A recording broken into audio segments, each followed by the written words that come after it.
आम जीवन रे भाग्य भी सीए आम भगवान भी सीए आम भाग्य विधाता भी सीए जीवन भी सीए जीवन दाता भी सीए आम परिचय भी सीए सी आउ कहीं नुहति बापा आम बापा आम जीवन में बापांकर उपस्थिति सूर्यंक परे सूर्यंक किरण गरम जर किंतु सूर्यंकर अनुपस्थिति संसार को अंधकारमय कर दिए आम जीवन भी बापांकर अनुपस्थिति आम जीवन को अंधार कर दिए पृथ्वी रे बापा ही जड़े मनीष जी चाहती मो पिला माने मोठू भी अधिक तरक्की कर निज स्वप्न को पिला मानक आखिरे देखते आउ से स्वप्न पूरा करने खरा वर्षा शीत काकर सबू एक कर दिखती पृथ्वी रे मौसम तो बदलू थाए किंतु बापा जीवन मौसम सब बेले समान केबे बदल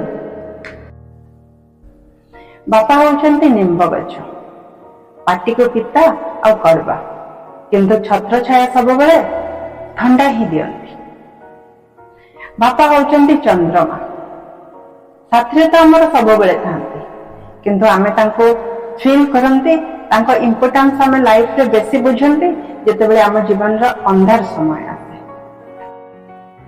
भाग्यवान से माने जो मानक मुंड उपरे बापांकर छत्र छाया थाए जीत भी आम केवल बापा पाखे ही कर जीत से मानकर पूरा हुए जो मान पाखे बापा था जदि कौन सी कथार बो रागिके सीधा सीधा मना कर दियंती तेबे चुप कि हाँ कहीदे लोक जनक होउछंती बापा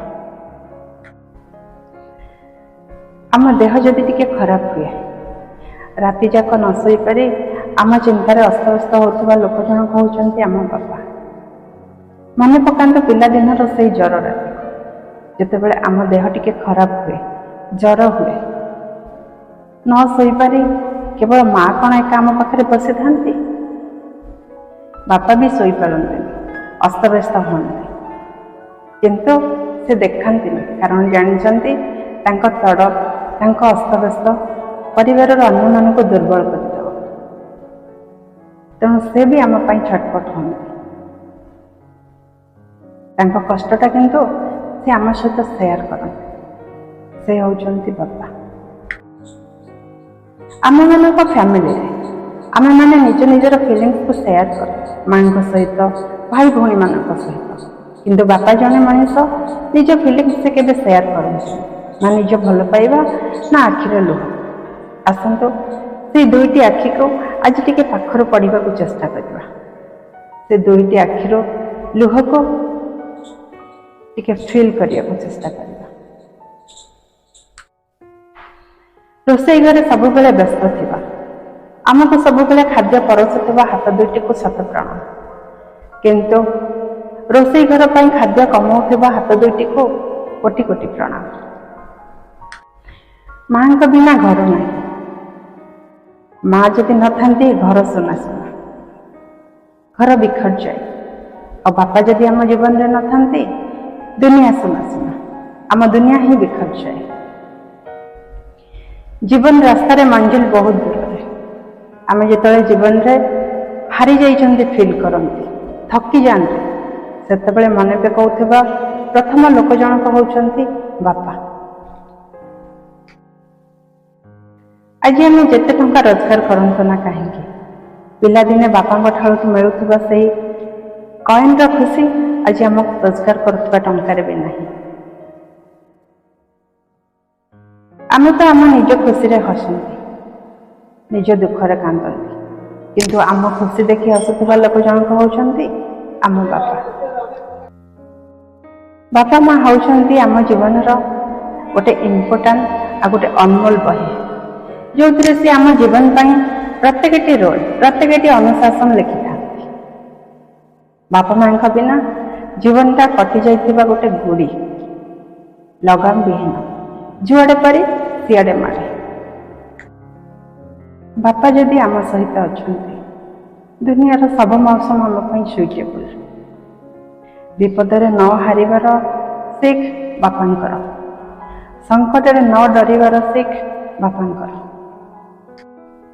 बात्या हो बन्या हो झड़ हो कि वर्षा हो ବାପା ଯଦି ଘରେ ଅଛନ୍ତି ତେବେ ମନକୁ ଆଶ୍ୱସ୍ତି ମିଳେ। ବାପା ଯଦି ବାରଣ୍ଡାରେ ଚେୟାରଟେ ପକାଇ ବସିଛନ୍ତି ତେବେ ଡର ତ ଲାଗେନି। ବନ୍ୟା ଆଉ ବାତ୍ୟା ଦେଖିବା ବି ମଜା ଲାଗେ। ବାପା ଯିଏ ଉଧାର ନେଇ ପୁଅକୁ ନ୍ୟୁ ବାଇକ୍ ଦିଅନ୍ତି, ନୂଆ ଫୋନ୍ ଦିଅନ୍ତି, ନିଜେ ପୁରୁଣା ଫୋନ୍ ଧରନ୍ତି, ଲୋନ୍ ନେଇ ଝିଅର ବାହାଘର କରନ୍ତି। କାଲି ଦୁନିଆରେ ମୁଁ ଥିବି ନଥିବି, ମୋ ପିଲାମାନଙ୍କ ମୁଣ୍ଡ ଉପରେ ଛାତ ଖଣ୍ଡେ ଥାଉ, ମୋ ପିଲାମାନେ ବେଘର ନ ହୁଅନ୍ତୁ, ଏଇ ଚିନ୍ତା ନେଇ ଜୀବନଯାକ ନିଜକୁ ବ୍ୟାଙ୍କରେ ବନ୍ଧା ପକାଇ ଲୋନ୍ ନେଇ ଆମ ପାଇଁ ଘର ଖଣ୍ଡେ କରନ୍ତି। ସେ ହେଉଛନ୍ତି ବାପା। ପିଲାମାନଙ୍କର ବର୍ଷ ଆରମ୍ଭର ପାଠପଢ଼ା, ବହି, ନୋଟବୁକ୍, କଲେଜର ଫିସ୍ ଏସବୁ ଦେବାକୁ ଯାଇ ନିଜ ହାତର ଆଙ୍ଗୁଳିର ମୁଦିକୁ ବନ୍ଧା ରଖୁଥିବା ଲୋକଟି ଜଣକ ହେଉଛନ୍ତି ବାପା। ବାପା ନିଜକୁ ଫକୀର ବେଶ କରି ନିଜ ପିଲାମାନଙ୍କୁ ସଜାନ୍ତି, ନିଜେ ଭଙ୍ଗା ଫୋନ୍ ଧରି ସିଲେଇ କରି ବାରମ୍ବାର ଡ୍ରେସ୍ ପିନ୍ଧି ପିଲାମାନଙ୍କୁ ବ୍ରାଣ୍ଡେଡ୍ ଡ୍ରେସ୍ ଦିଅନ୍ତି, ଭଲ ସ୍କୁଲରେ ଭଲ କଲେଜରେ ପାଠ ପଢ଼ାନ୍ତି। ପିଲାମାନଙ୍କର ପାଠପଢ଼ା, ଘର ଖର୍ଚ୍ଚ, ବ୍ୟାଙ୍କ ଲୋନ୍ ଏସବୁ ଚକ୍କରରେ ଜୀବନଯାକ ପରିଶ୍ରମ ଆଉ ମେହନତକୁ ଖାଦ୍ୟ କରି ଖାଆନ୍ତି ଆଉ ବହୁତ ଗୁଡ଼ିଏ ରୋଗ କିଣନ୍ତି। ସେ ହେଉଛନ୍ତି ବାପା। ପିଲାମାନଙ୍କର ଜୀବନକୁ ରୋଶନ କରିବାର ଚିନ୍ତା ତାଙ୍କ ଆଖିର ରୋଶନକୁ କମ୍ କରିଦିଏ। ସେ ହେଉଛନ୍ତି ବାପା। ଘରକୁ ଯଦି କେବେ ଭଲ ଜିନିଷ ଆସେ, ମା ସମସ୍ତଙ୍କୁ ସମାନ ଭାବରେ ଭାଗ କରିଦିଅନ୍ତି। ତାଙ୍କ ନିଜ ଭାଗକୁ ପିଲାମାନଙ୍କ ଭିତରେ ଭାଗ କରିଦେଉଥିବା ଲୋକ ଜଣକ ହେଉଛନ୍ତି ବାପା। ମୋ ପିଲାମାନେ ମଣିଷ ହେଇଯାଆନ୍ତି, ବଡ଼ ହେଇଯାଆନ୍ତି, ମୋତେ ବହୁତ ଜିନିଷ ଆଣି ଖୁଆଇବେ। ସେ ହେଉଛନ୍ତି ବାପା। ମୌସମର ହାଲ ତାଙ୍କୁ କେବେ ଶୁଣେଇବେନି, ଯିଏ ଜୀବନର ସବୁ ମୌସମକୁ ଦେହସୁହା କରିସାରିଛନ୍ତି। ଜୀବନରେ ନିଜ ଗର୍ମୀ ତାଙ୍କୁ କେବେ ଦେଖେଇବେନି, ଯିଏ ଢୁଢୁ ଖରାରେ ନିଜ ଚମଡ଼ା ଜଳେଇ ସାରିଛନ୍ତି। ଆମେ କାହାକୁ ବି ଡରନ୍ତିନି। କୌଣସି ମୁସ୍କିଲ, ବିପଦ, ରିସ୍କ, ଡେଞ୍ଜର, ଚ୍ୟାଲେଞ୍ଜ କାହାକୁ ବି ଡରନ୍ତିନି, ଯଦି ଆମ ସହିତ ଆମ ବାପାଙ୍କ ସାଥ ଅଛି। ଆମେ ଜାଣିଛନ୍ତି ଯଦି ଗୋଟେ କଷ୍ଟର ଗୋଟେ କଣ୍ଟା ବି ଆମ ପାଦରେ ଫୁଟେ, ଯଦି ଆମ ରାସ୍ତାରେ କିଛି ଖରାପ ସମୟ ଆସେ, କେହି ଜଣେ ଅଛନ୍ତି ଯିଏ ଆମ ପାଇଁ ଈଶ୍ୱରଙ୍କ ସହିତ ବି ଲଢ଼ିଯିବେ। जब तक हमारा आन बान शान जिंदा है, कयामत का क्या औकात, जब तक हमारा बाप जिंदा है। ଆମେ ଯେତେ ବଡ଼ ହେଇଯାଆନ୍ତୁ ନା କାହିଁକି, ବାପା ମା ସବୁବେଳେ ଆମକୁ ଆମ ପିଲାମାନେ, ଆମ ଛୁଆମାନେ କହନ୍ତି। ସବୁବେଳେ ଆମେ ବାପା ମାଙ୍କ ପାଇଁ ଆମେ ଛୁଆ ହେଇ ରହନ୍ତି।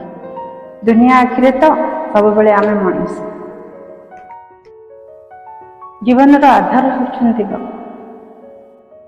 ବାପା ମାଙ୍କ ବିନା ଘର ସୁନା, ସଂସାର ସୁନା, ଦୁନିଆ ବି ସୁନା। ସେମାନଙ୍କ ବିନା ଜୀବନ ଅନୁଶାସନହୀନ, लगामहीन। जिसने मेरा जीवन संवारा, पहचान लिया, उंगली पकड़ के चलना सिखाया, वो राहत, वो अरमान है मेरे पापा। दिल में भी जिनके चेहरे हिम्मत दे, वो राहत, वो अरमान है मेरे पापा। बसे हैं मेरी मन मंदिर में, वो सूरत है मेरे पापा। पूजा है मैंने मन मंदिर में हर शाम सवेरे, वो सूरत है मेरे पापा।